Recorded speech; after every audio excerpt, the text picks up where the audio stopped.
almost goes away, but you see, back an old Napoli, that's the way, Signore,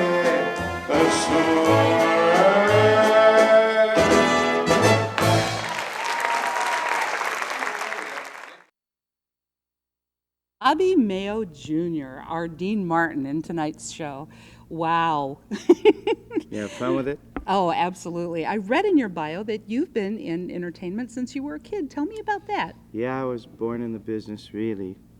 So it's been many years. Actually, before the Beatles, kind of give a time frame of when I started. My dad, Bobby Mayo Sr., was part of a team called the Mayo Brothers.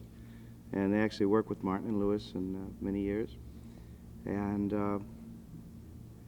my stepmom, Mickey Marlowe, actually worked with Martin Lewis as well. I met her tonight. Yeah. Your mom was here. It was so nice to meet her and kind of see, you were kind of born in a trunk, huh? Yeah, well, I like to think of it being born in a violin case, actually. It's a little different. Yeah, but actually, yeah, my first tap shoes were 2 years old.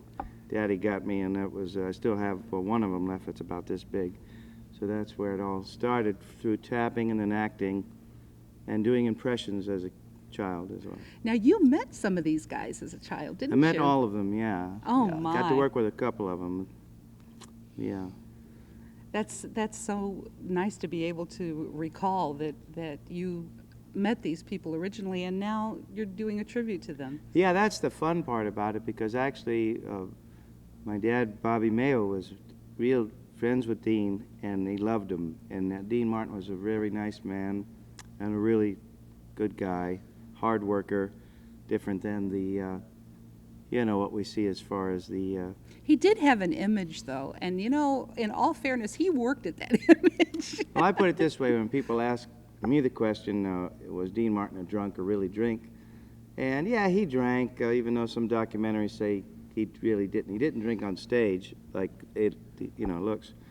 But I always put it this way, the man did, first of all, work with Jerry, you know, and Jerry Lewis, and then they worked in nightclubs, they did recordings, they did movies, and then he did TV, and then he also golfed every day practically, because he loved to golf. He played tennis, you know, so he couldn't do all those things and be a drunk, because it's a lot of responsibility. And you go back and look over those movies, he did a lot of movies, he was a great actor. Yes. Like Frank Sinatra and Sammy Davis Jr. as well. And physical, a lot of the stuff he did was very physical. Right. There's one clip in Kiss Me Stupid was a movie that he did. It wasn't a very big hit, but he's actually holding a glass and his feet goes out and he hits and he's still holding the glass. Absolutely. You can't be a drunk and be doing that.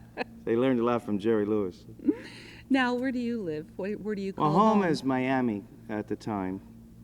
So... But I've been mainly in Vegas and in Los Angeles. Are you having trouble being from Miami, dealing with the Chicago winters? I love it. I love it here. I think it's great. I love big city. Our family's originally from Philadelphia, South Philly, and, you know, back east New York. So I have those roots, and it, you know, has more of that than L.A. does or Vegas, you know.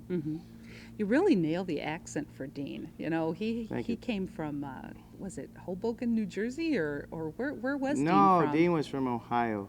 Steubenville. Steubenville, that's Yeah. right, Steubenville. And they still have a birthday party for him every year. That's a big festival up there. I think in so, Ohio. yeah. I'm not really up on all that stuff. You know, like a lot of guys are, whether it's Elvis impersonators or Sinatra, and they know I know the kind of socks he wore when he was, you know, 27 years old.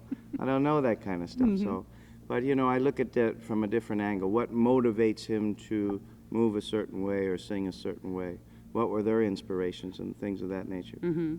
Well, I think the singing is the most important thing with that. And I tell you, you really have his voice down and that I'm not sure what you would call it, but that little catch that he used to do in his voice.